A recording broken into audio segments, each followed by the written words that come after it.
ब्रह्ममुरारिसुरार्चितलिङ्गं निर्मलभासितशोभितलिङ्गम्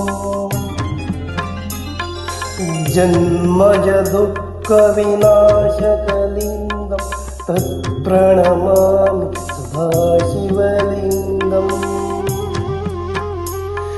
देवमुनिप्रवरार्चितलिङ्गं कामदहनकरुणाकरलिङ्गम्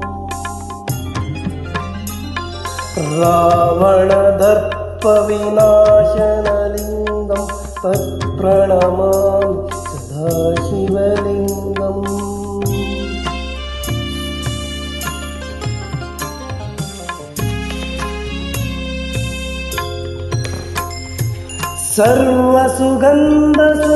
सर्वसुगन्धसुलेपितलिङ्गं बुद्धिविवर्धनकारणलिङ्गं सिद्धसुरासुरवन्दितलिङ्गं तत्प्रणमामि सदाशिवलिङ्गम् कनकमहामणिभूषितलिङ्गं फणिपतिवेष्टितशोभितलिङ्गम्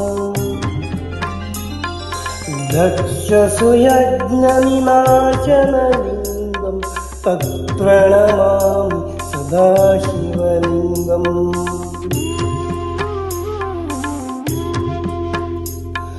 कुङ्कुमचन्दनलेपितलिङ्गं पङ्कजहार सुशोभितलिङ्गं सञ्चितपापविनाशनलिङ्गं तत्प्रणमामि सदाशिवलिङ्गम्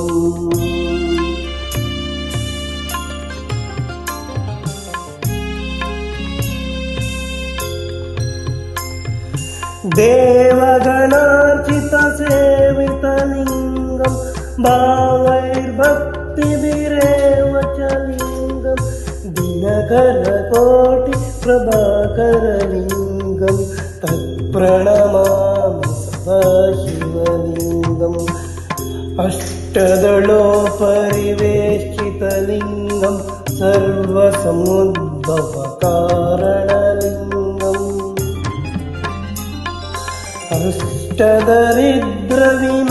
अष्टदरिद्रविनाशनलिङ्गं तत्प्रणमामि सदाशिवलिङ्गम्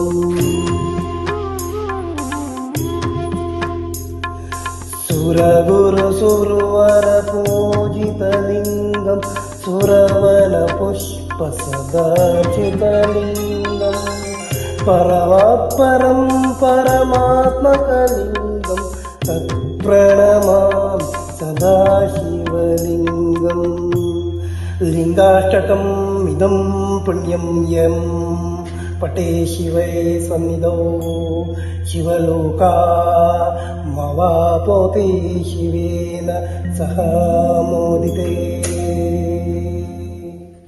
ಧನ್ಯವಾದಗಳು.